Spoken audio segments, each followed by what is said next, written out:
Would you consider that your biggest win personally? Yeah, for sure. For sure. That was the most exciting. I'm sure you got some others on the list, but something like that, how it happened. I mean, talk about God Ventura and Speedway was fate. a lot of fun. Ventura Speedway was a lot of fun because I had my family here. It was local. It was in LA area. I never get to race around LA or my home, so I had a lot of people here that was like really exciting for me because I always raced everywhere but around home.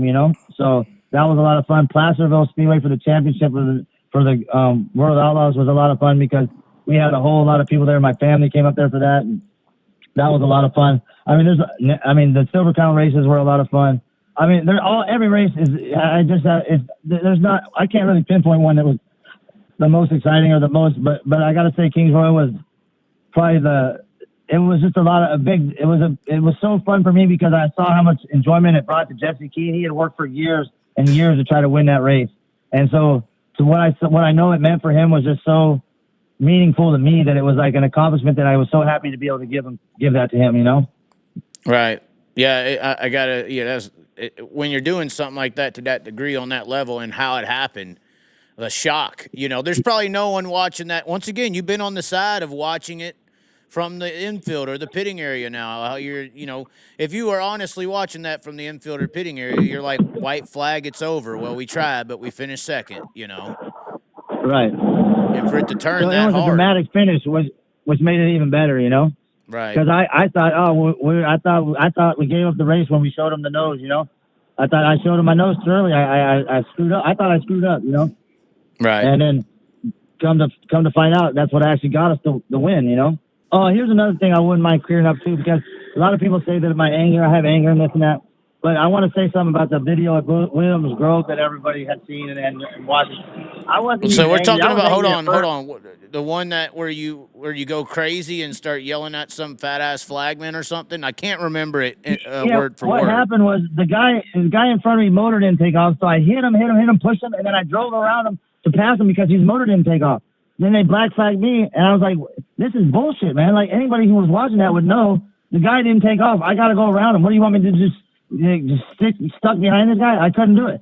But then when I realized that the cameras were there, I was just putting on a show because I realized, like, if you want to look at something funny or look at some stats, look at how many views that view has. Look at how many views the Kings Royal win has. But this was an interesting deal. So it is like you're just walking down there to begin it.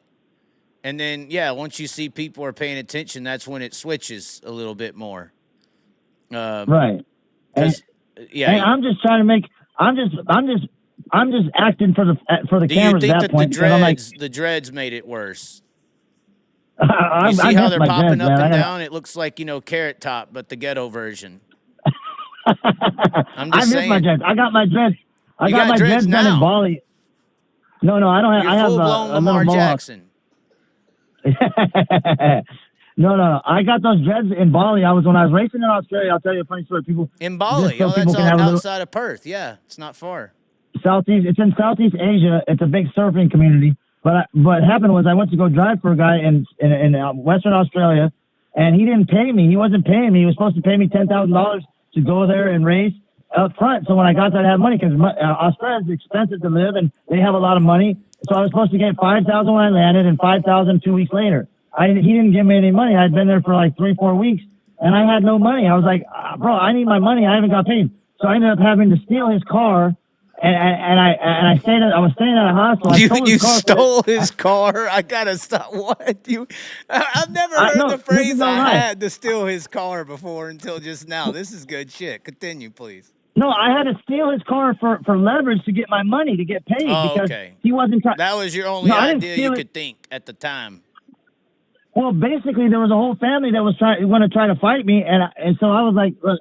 I'm out here alone. I'm by myself. Like, you don't want to pay me? I'm going to take your car, and then you're going to pay me. So because you obviously are, I was there for a month. I'd asked him 10 times. He didn't pay me. So I ended up going to this hospital and staying there, and there was a couple of big-ass, they call them, I forget what they call them. They're the Samoans, they call them, what do they call the Samoans? I forget what they call them. But there was a couple there that were big dudes, and I said, I'm going to get payment. These guys owe me some money. They said, you want me to come with you to protect you? I said, no, but if you want to wait around the corner, make sure I don't get jumped, that'd be cool, So they waited around the corner for me, and made sure I didn't get in any trouble because there was a whole family of them that, you know, they could have jumped me, whatever. I didn't know what was going to happen. So I gave him the keys to the car. He gave me my money. And then I said, fuck it. I left Australia and I went to Bali and I had the best time of my life.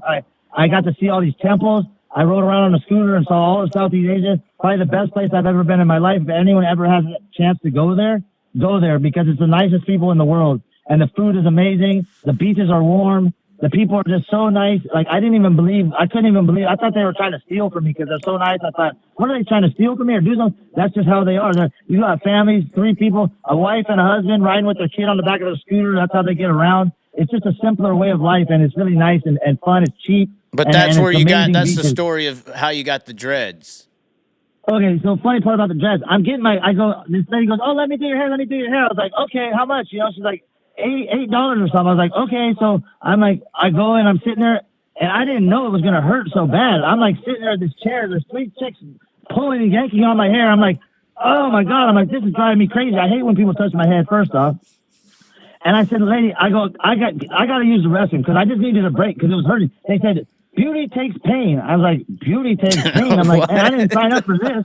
You know? Oh, God. So imagine if P. Diddy said that. Right.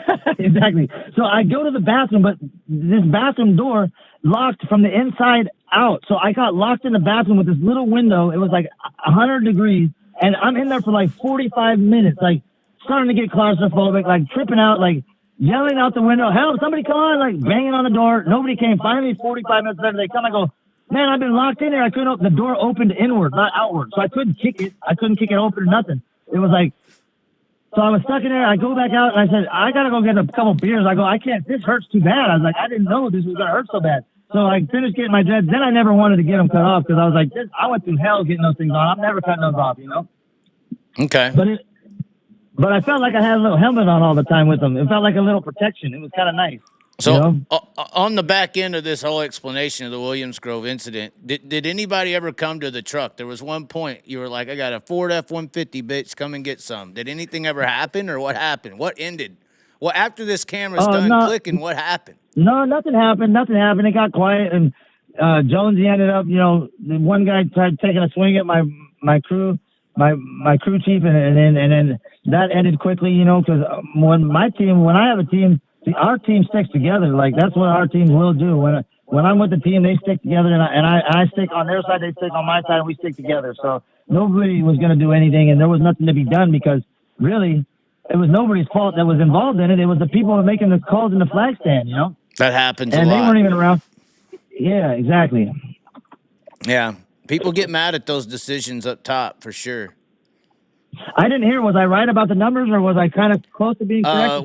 I was mesmerized with the hair, so I had to get the story on that. Let me see what the actual Tyler Walker wins.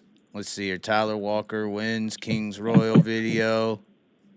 Let's see. So the fight is 500,000 basically. The Kings Royal is 571 views. My point exactly. Not 571,000, but 571 views. I think the proof is in the pudding right there. I mean, it doesn't get any more clear than that.